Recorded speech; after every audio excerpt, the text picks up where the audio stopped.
Prussia, which now occupies so wide a space in European history, at the same time that it embraces territorially a considerable part of Germany and ancient Poland, not including those kingdoms and states which have recently acknowledged its political headship, was originally a country very circumscribed in its geographical dimensions. It consisted, in fact, only of what is now called the province of Prussia, formerly divided into East Prussia and West Prussia.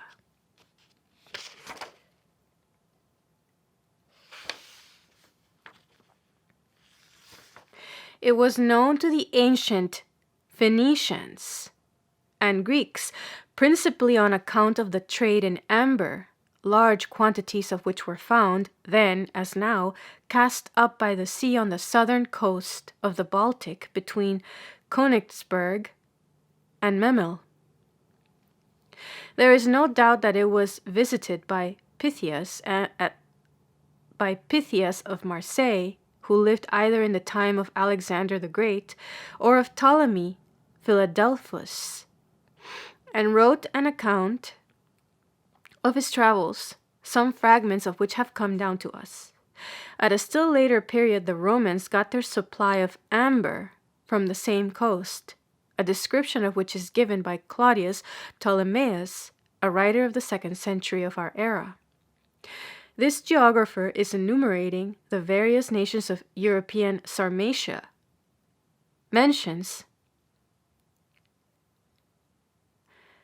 This geographer, in enumerating the various nations of European Sarmatia,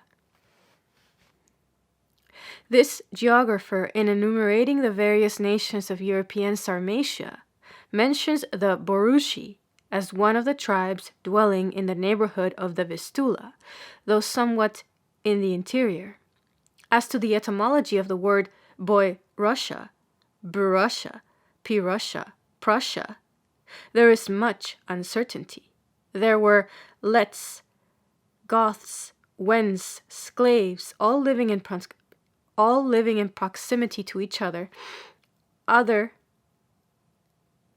There were Lets, Goths, Wends, Sclaves, all living in proximity to each other and subdivided into numerous tribes, but to which of all these the progenitors of the modern Prussians belonged, it is impossible to trace. And, in fact, there is as little reliance to be placed on those writers who say that the word Boy Russia signifies in Lithuanian bordering on Russia, as there is upon those who affirm it to mean bordering on the Rusin, an insignificant river of that name. Others affirm that it means behind Russia or behind the Rusin. We are upon safer ground in affirming that the manners and customs of the old Prussians were originally very much akin to those of the ancient Germans, as described by Tacitus, mixed up with which were practices and observances borrowed from the Sclaves and Scandinavians, in whose proximity they dwelt, and who doubtless influenced them in a variety of ways. From all that can be gathered, there is little doubt that the ancient Prussians were a splendid race of barbarians. They were tall of stature, with blue eyes and ruddy complexion, and distinguished for their valor and great bodily strength. They also lived to a great age. Their usual dress consisted of linen and partly of woolen stuff, the latter being used for the most part by the more prosperous class, hunting, fishing, the ruder forms of agriculture, and the care of flocks afforded employment and the principal means of subsistence to the inhabitants, who, in the very remote periods, are reported to have been possessed of large quantities of skins of animals, and to have disposed of them, sometimes by way of sale, sometimes in exchange for woolen cloths and ornaments.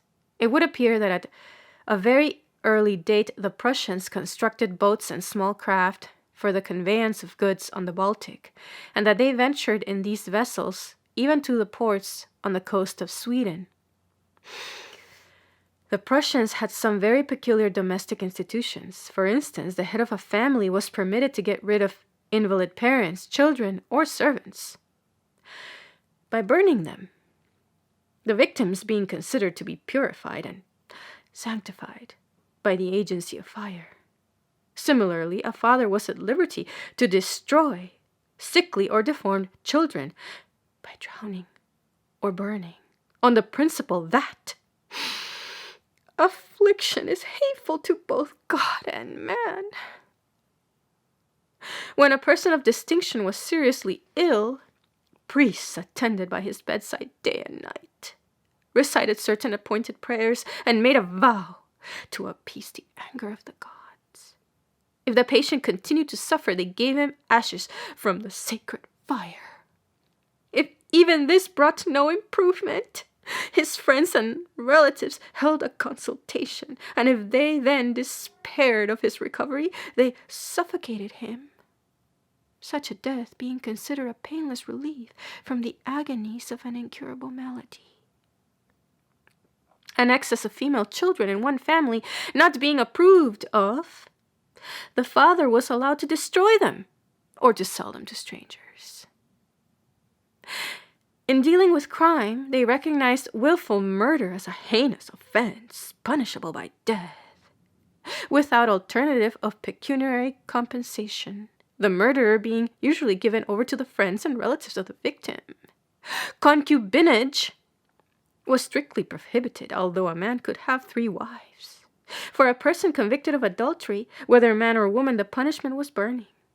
The laws with respect to married women were very severe. A woman convicted of cursing her husband was liable to be punished in the following manner. 4 huge stones were tied round her neck, and she was conducted about the neighborhood villages until she received absolution from the kriwe, or priest. A wife who ill-treated or abused her husband might be either whipped or condemned to death. If found guilty of striking her husband, she was liable to have her nose cut off. Theft was punished severely. For a first offense, the thief was whipped. For a second, he was beaten with a club. For a third, his body was torn to pieces. It is not clear by whom punishment was awarded for minor criminal offenses. The nobles and the chief landed proprietors probably exercised some kind of judicial authority over the families residing in their vicinity or under their protection.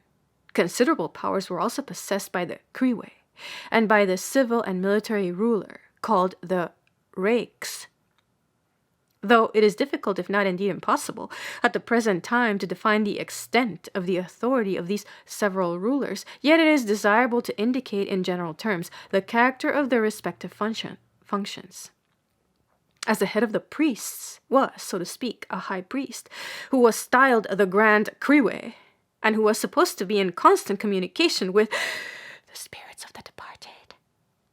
This dignitary resided in the heart of the country, in a grove which was called the Romoe, and which no one except a certain class of priests was allowed to enter. The country was divided into districts, there being a spiritual head called the kriwe, a priest who acted as judge, and lawgiver, whose decrees were respected and obeyed by the princes of the district, and to whom the rakes, accompanied by a retinue of attendants, sometimes came for advice on matters of great importance. In the Remoe stood a large oak tree, about which was a space surrounded by drapery, where the high priest performed the sacred ceremonies. From the branches were suspended colored flags, emblematic of the different deities. It is not easy to draw a line of demarcation between the authority of the rakes and that of the kriwe, but it is certain that the rakes commanded in time of war and exercised the executive power in time of peace, whilst the kriwe discharged judicial and priestly functions. There were several classes of priests subordinate to the Grand Kriwe. The highest class, called the kriweten or griweten, consisted probably of those who were permitted to enter the sacred precincts of the Romoe. They were 12 in number and formed a sort of privy council. The Grand Cru was always chosen from this body. The priests next in rank were called Sigonen or Sigonoten. They resided in the vicinity of the sacred Romoe, and it is probable that their duty was to take charge of the sacred forest, springs, and trees, as also to receive the sacrifices which were offered. The third order consisted of priests of inferior rank called Wurskeiten, whose duty it probably was to superintend the sacrificial rites and other ceremonies.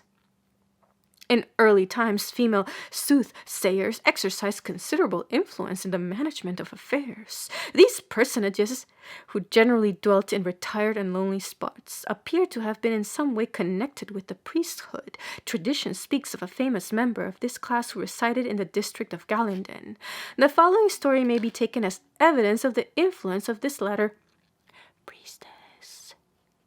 The Galander had for several years enjoyed an unusual amount of prosperity when, unfortunately, they found that the population was so rapidly increasing that the country would, in a very short time, be quite unable to support them, whereupon the principal men determined that, for a certain period, all female children should be destroyed immediately after birth.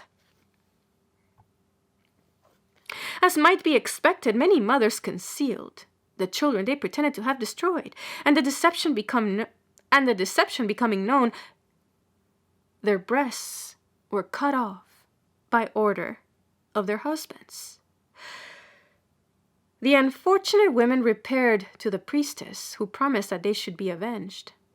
She ordered all the principal nobles and military men to assemble at her abode on an appointed day. When she declared that the gods had directed them to collect all the fighting men and to invade the territory of their Christian neighbors, but unarmed, this they did, committing frightful excesses and carrying off an immense amount of